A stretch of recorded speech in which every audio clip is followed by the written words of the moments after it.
Hi, my name is Grace Lee. I'm from UTS Law Faculty. I'm holding the role as the Associate Dean International in the UTS Law Faculty. Today, I'm very pleased, very honored to have my guest here with me, Professor Nurul Barizah. She is a graduate from the UTS Law Faculty many years ago, and she's now the winner of the UTS International Alumni Award. It's a great honor. The law faculty, of course. We're so proud of you, Nurul. Tell us more about your life back in Indonesia. Yeah, when I back to Indonesia after I complete my study at UTS, I directly back as a lecturer at the Faculty of Law, Universitas Erlangga. And then, you know that after around 2 months, I appointed as the secretary of the faculty. And then after I sat on the secretary of the faculty, the dean appointed me to be as a vice dean for almost 8 years, you know. And then after that, I asked to be a dean for the faculty. After, you know, that completing my job as a dean, I appointed by rector to be head of the Quality Assurance Board at Universitas Erlangga. Oh, so wonderful. Such a career trajectory. Very well done, Nurul. Oh, thank you very much. I do whatever that I can do, just only like that, do for our best. All right. Yeah. Nurul, I've heard your initial plan was not to study law. You were going to study medicine. So, yes. What made you decide to study law? It was coincidentally when I studied law. When I studied in high school, actually, I want to be a doctor, I mean medical practitioner. But you know, entering into the faculty of medicine is not very easy. It is very hard. You have to compete with many candidates for senior high school around Indonesia. So I was lucky because when I studied at high school, I chose majoring on the science. So on that time, under the government rule, when we applied to the state-owned university, those are from the science, majoring science, has a opportunity to apply 3 study program at the university level to apply that. So we can choose combination between science and social science. And then, I don't know, honestly, at the time, which science program that I'm going to choose. But because I put the first choice at the Faculty of Medicine at Universitas Erlangga, and the second choice at the Faculty of Medicine from different university in Indonesia, and then third choice, I still don't know which study program that I'm going to choose. And we should have a discussion with our friends at the high school, because we just worrying in case if they are compete in each other in one study program. So to avoid that, we have to talk to them. Some of our friends suggest me, why don't you choose a Faculty of Law? Because you know that I always good in debating, in raising argument, or something like that, in discussion. So, and suddenly, you know, that changed my mind. Oh, probably yes. And I just put, okay, I choose Faculty of Law because other of my friends choose Faculty of Psychology, Faculty of Economic, or something like that. That's the story behind that. All right. So interesting, right? Life is really a series of coincidence in a way. Yeah, it was coincidence.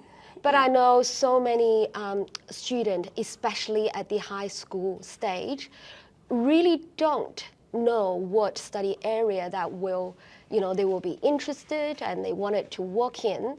But I mean, decision can be made just right like that. Yeah, for various reasons in your case, right? Yeah, as long as we are responsible for what your decision is. Yeah. Exactly. Right. And not only that, you have done your Bachelor of Law, you came to Australia, you completed your Master of Laws, and you completed your PhD with UTS Law Faculty. So what made you to proceed your study all the way to the PhD degree? the reason why I like to pursue my study during my high school is because I also has a Muslim or Islamic background in my family, and we always remind by our fathers and mothers, my fathers, and mom, that education is important. As our prophet said, that it is an obligation for every Muslim men and women to seek knowledge. So that principle inspired me to study further and further.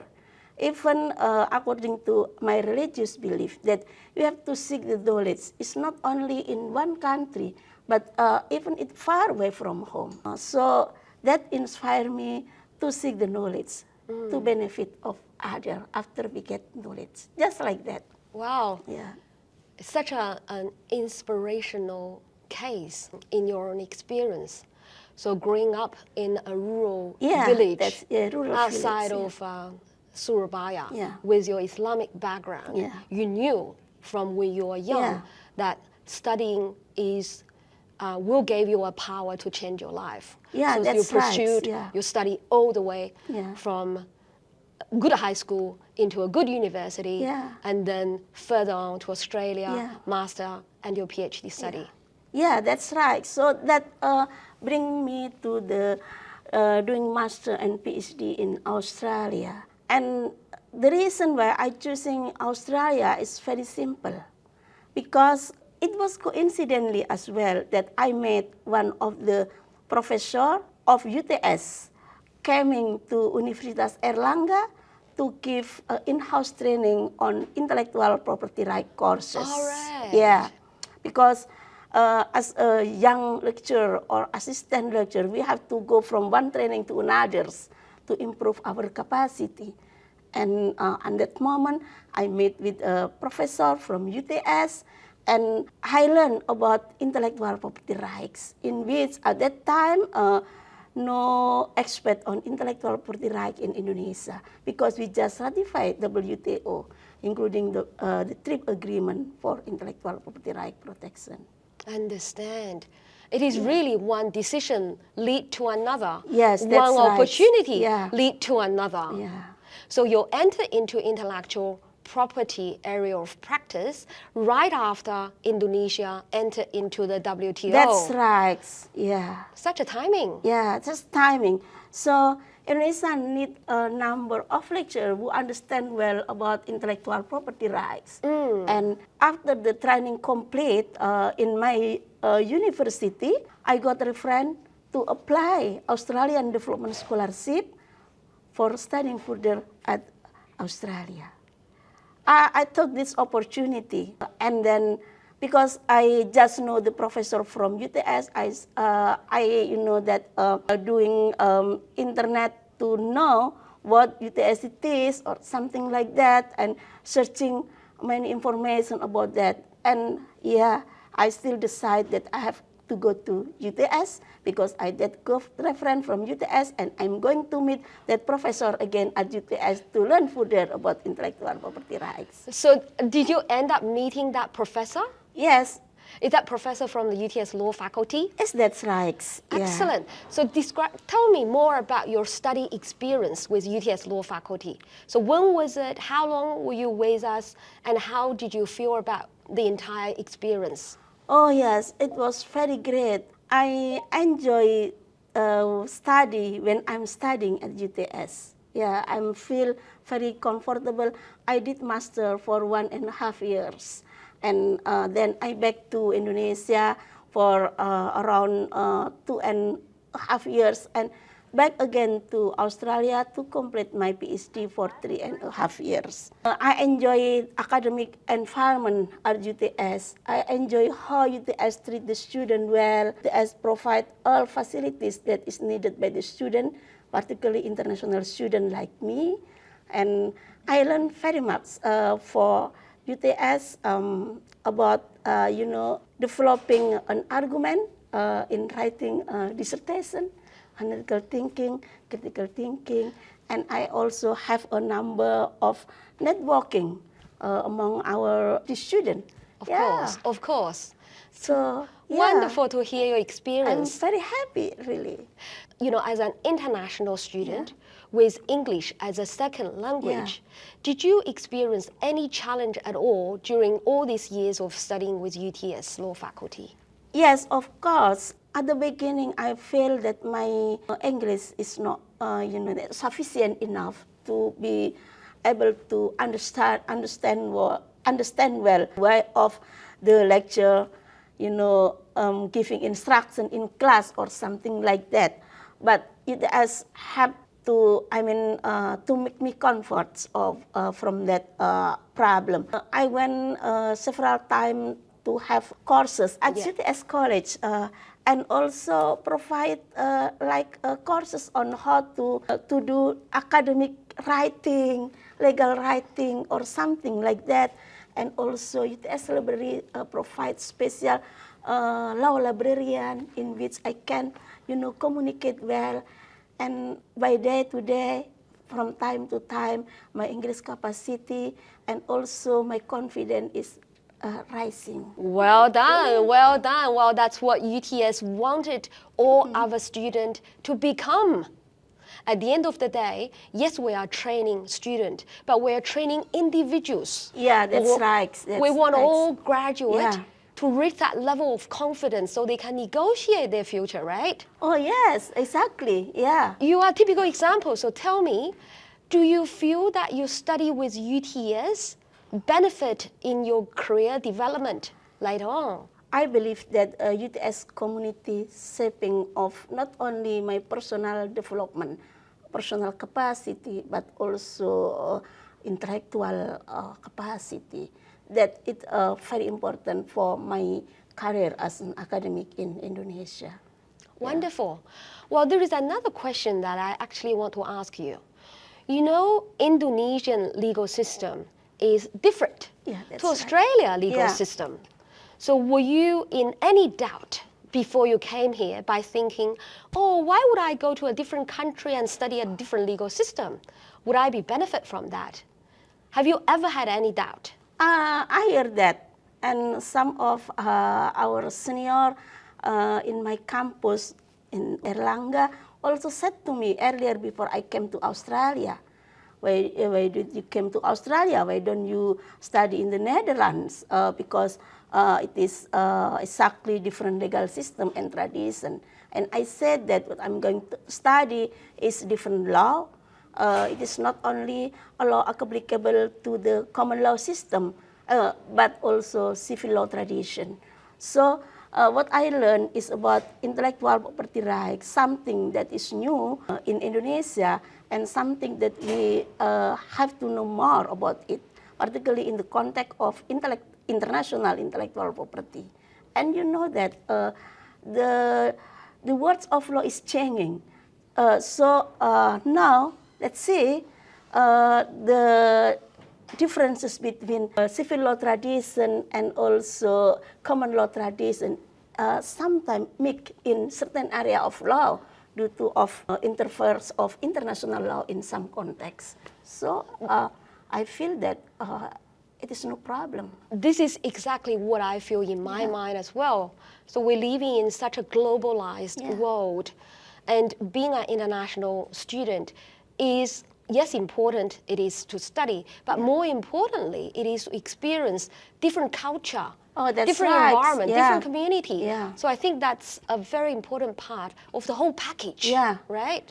That's also very important for me as an academic to have different horizon, to broaden our knowledge and understanding of different culture, different law, so we can, teach the student well, to share the knowledge well to the student from different perspective and from the different legal background. So it can enrich our capacity. I can agree with you more on that. So Nurul, tell me more about your career. What do you do? Oh yes, thank you, Grace. After I back from UTS, as I told you that I appointed as the secretary of the faculty and then be a vice dean for 8 years and then be a dean. And I know I'm head of the Quality Assurance Board of Universitas Airlangga. You know that Universitas Airlangga is one of the biggest university in Indonesia, one of the excellent university in Indonesia. And I have to facilitate 185 study programs to ensure that the program qualify the standard or go beyond the standard, because we are required by Ministry of Higher Education to increase the standard of higher education in Indonesia. So I have to do audit, better on internal audit or external audit, to ensure that the quality of our study program achieve that standard, and to ensure that expected learning outcome of the student can be achieved to able to, in order the student has, big potential for employability in the work market. Well, thank you. I totally agree with you. So you and I, we've been very fortunate, and many people been fortunate to be able to have the opportunity to get obtain a better the knowledge and experience. So it will be good if there's opportunity for us to give back. Thank you very much for that. It's just only few people in the world who complete PhD, probably less than 2%. So we are so lucky for that. And also we get many support from our environment to be, like what we are now. So because of that, we have to, that to be more beneficial to others. Besides my position in academic field, I also very active in a number of civil society organizations in Indonesia. I'm also leader in a number of that civil society, like in Muhammadiyah, in Asia. I also leader of academic scholars in Indonesia, in Surabaya, in my hometown. You've done so well in your career and in your life. Do you have goals in your career anymore? Down 5 years time, 10 years time, what do you see yourself to be? I just would like to see myself to be a good professor. You are already? To be a good professor in the context that being a professor in Indonesia have two significant responsibility. The first responsibility is what we call is intellectual responsibility, in which we have to distribute, sharing knowledge to beneficial, to student and community. And in addition to that, we have also social intellectual responsibility, in which we have to give the social impact of the society in which we are exist, even it's just only doing a few things or little things. All right. Wow, that's a very good summary of what a good professor I want is, to be right? a good professor. Thank you. So if I would like you to look back to your younger self, what would advice you would be given to your younger self? Oh, that's very good question.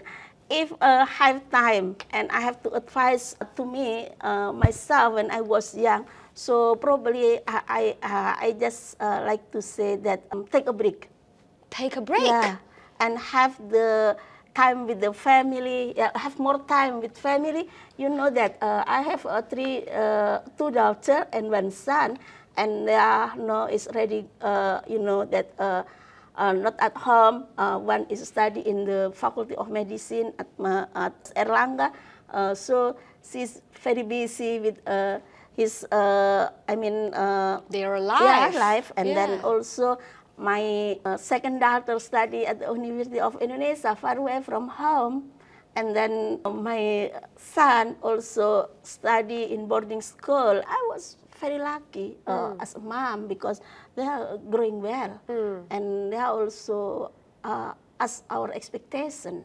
So they understand well what their mom did, to give knowledge, to share the knowledge to other or something like that. And probably I can also advise myself that if I see someone success, probably we can see that why don't we? So if we see successes, we should ask ourselves, Yeah. why can't we? Yeah, yeah. It's inspirational Yeah. to see someone Yeah, to be that's right. successful.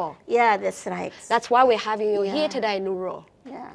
So if there is one thing that you like to advise young student, so what would you say? I think nowadays, even we are live in different generation, yeah. Now with the advance of technology, in the era of industrial revolution, in which this era is probably completely different with our era. So young student must has capacity to survive and to understand well the what we call is the development in that field. In order to has and young student also should have the capacity and ability to be part of this era. And in addition to that, young students have to study hard, working hard to achieve their dream. Yeah. That's exactly right. The world is changing. Yeah, the world is so changing. students will need to be on top of these changes. Yeah, this competition is not only compete with a human, but also with artificial intelligence. AI. Yeah. Yes, robots. Yeah, robots. Yeah. If we are That's not right. have like a soft skill, it is very easy to be replaced by robot. So young student should have the capacity to have a good communication skill, good problem solving skill, and also good analytical thinking. That is prerequisite for the future generation.